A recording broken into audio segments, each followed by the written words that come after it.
Today has been great. Yeah. Right out there on the leading edge, and everyone moved. Everyone moved. Everyone. Nothing in your world will be the same. You've moved enough.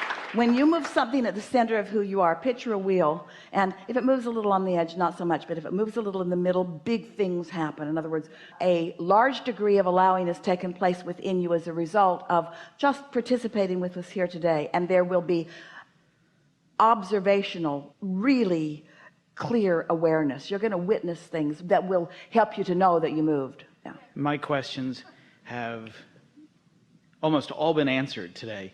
And during the segments of refreshment, I was talking with my wife, and a new question pops in. Now, I don't meditate.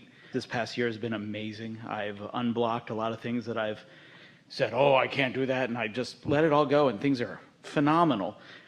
But I want to start meditating. And I listened to you today about, getting that impulse and following. Well, if things are going really well for you, maybe you found another way of getting in the receiving mode. Don't be so quick to say you need to do something that you're not doing. If things are going really well, it's a really good indication that you're in the receiving mode a lot. Esther walks around in the receiving mode. She doesn't have to be in meditation to be in the receiving mode. The appreciation mode is the receiving mode. The joyful mode is the receiving mode.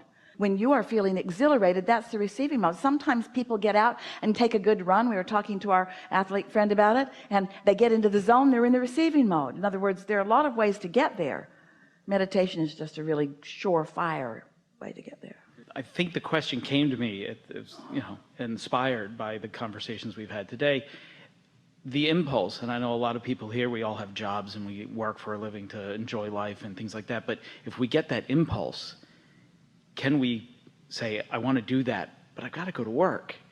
So when do I get back to the impulse? Is it something we have to do right then and there? Well, the thing about the impulses that are coming from Source, they're always applicable in this moment, or Source wouldn't give it to you.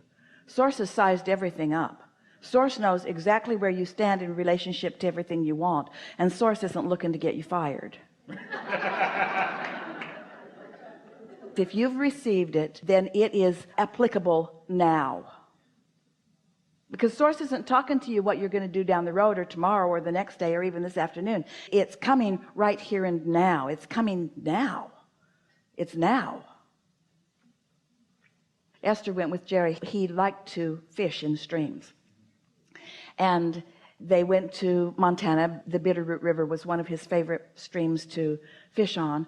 And he knew where all the fish were. He'd say to Esther, there's one over there, and he'd cast over, and he'd have a fish. And there's one over there, and he'd cast over there, and then have a fish. But one of the things that he liked most to do is he'd take his rod and his creel, and he'd roll up his pants, and he would run down the rocks in the river. And Esther watched him, and it was like the rocks appeared beneath his feet.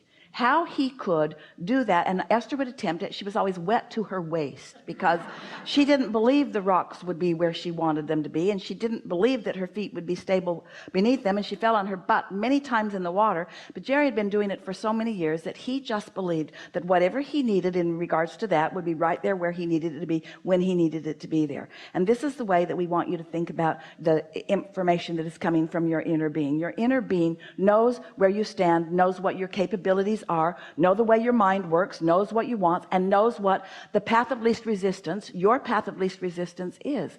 And you can trust that when that thought comes from the receiving mode. And how are you going to know? How are you going to come to know? Well, if we were standing in your physical shoes, we'd receive some thoughts and we'd act on them, and we'd see if they are received from inner being or if they're received from somewhere else. The stuff that turns out good, you can be pretty sure was inspired. And the stuff that's turning out not so good, maybe it wasn't so inspired. You see what we're getting at? So what was your question?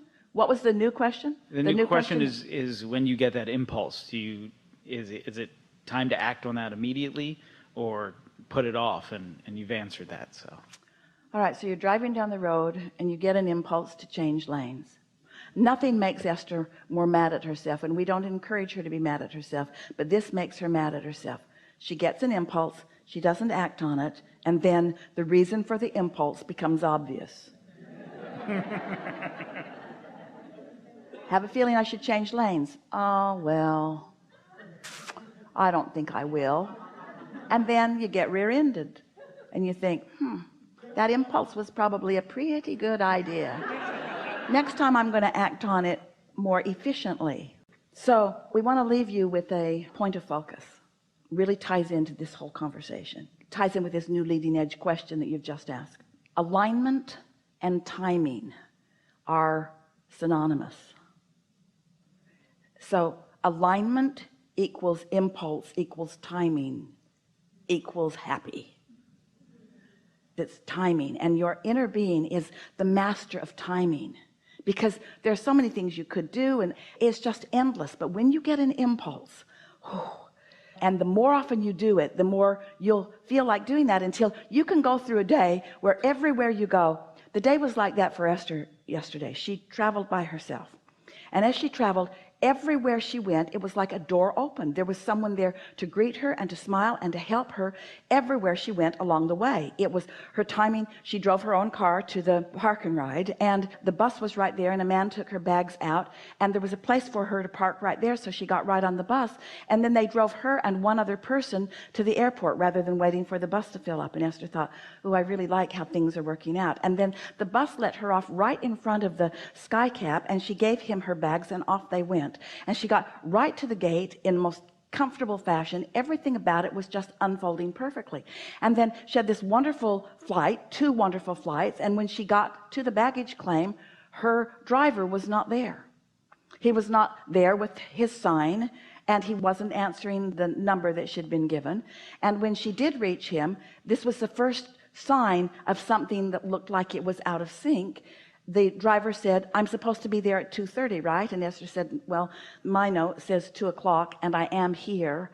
And how long will it take you to get here? Well, let me call you back. And he called back, and now he's kind of making up some reasons that he can't be there. And Esther said, it's all right, I'll just take a cab. So she went out to the curb, and there was a cab right there, and she stood there for a moment, and the woman who was assigning the cabs to people was distracted by something else that was going on. And for just a moment, Esther thought, you really should pay attention to me, because your job is me. But she was doing something else. And so a cab driver who was sitting right there saw Esther sitting there, and he came and undid the rope and escorted Esther to his cab. And he got in trouble for that, because that's not his job. But as Esther got into the cab, she said to him, well, that was very nice, thank you very much. And then they began talking about the most wonderful things. And then Esther said to him, you are a very strong man with powerful good intentions, and life is going very well for you. I can feel it. And he said, is that why I feel you all over my arms? They were such energy friends right away. There could not have been a better thing that had happened to either one of them. They were guided to be together for a 40-minute drive that was delightful for both of them. And what looked like was supposed to happen that didn't happen wasn't the best thing to happen.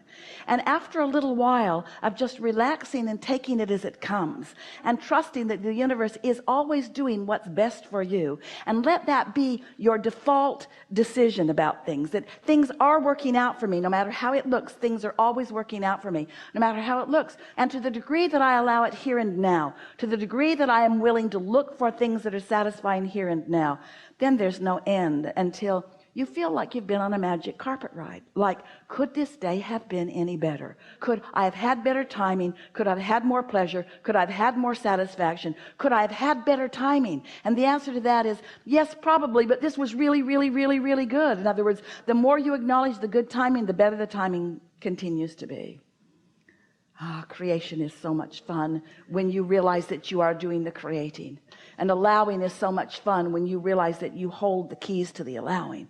The deliberate creation of your life experience is what you came for. You didn't come because stuff needs to get done.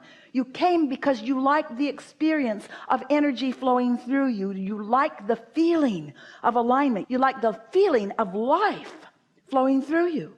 You don't like the feeling of pinching it off, and you don't like the feeling of not letting it in, and you don't like the feeling of the imbalance of it, but you like the feeling of learning it, and you like the feeling of getting better and better at it. And once you get hold of this, just regarding a thing or two or a thing or two or a thing or two, it shows up more and more and more and more in your experience. And you might find yourself enjoying your singularity a bit.